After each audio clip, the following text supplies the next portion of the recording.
আসসালামাইকুম সবাইকে। আশা করছি সবাই ভালো আছেন। আমি ইফাজ, নতুন ক্লাস 6-এ উঠেছি।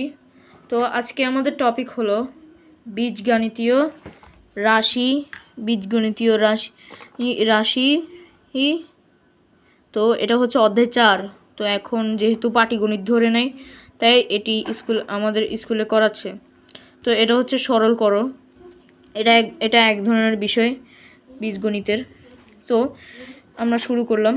তো এটা প্রথম অঙ্কটা হচ্ছে a⁴ ইন্টু a⁵। একটি কথা মনে রাখতে হবে, সেটা হলো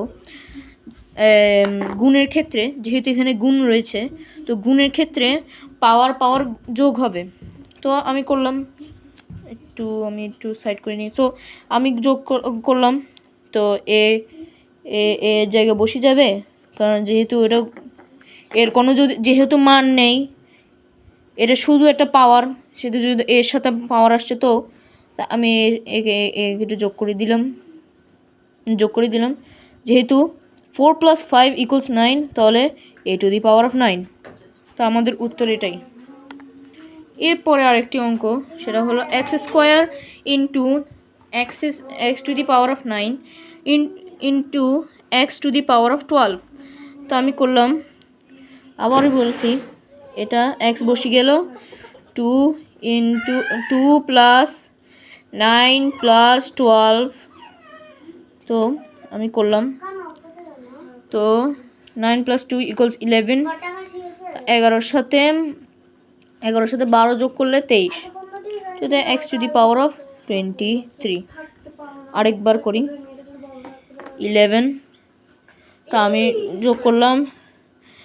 যোগ করলাম, এখানে 3 হয় আর 2, তাহলে x⁴ 3। এরপর আরেকটি লাস্ট অঙ্ক আজকের জন্য, সেটা হলো একটি অঙ্ক, এটা আজকের জন্য লাস্ট অঙ্ক। তো এটা y² into y³ into y⁴ 9। আবার y এর জায়গায় বসে যাবে। হ্যাঁ, y এর জায়গায় বসে যাবে। কেবল 2 + 3 + 9, তাহলে 2 + 3 + 9, তাহলে 5 + 9 = 14। তাহলে y⁴14। এটা ভুল করছি, y⁴14। তো আজকে এটুক। আশা করি যাদের ভালো লেগেছে এ অঙ্কের ভিডিওটি, তারা লাইক সাবস্ক্রাইব করবেন। আর যদি কোনো ভুল করে থাকি, তাহলে আন্তরিকভাবে দুঃখিত। ঠিক আছে, আবার দেখা হচ্ছে। ঠিক আছে, আসসালামু আলাইকুম।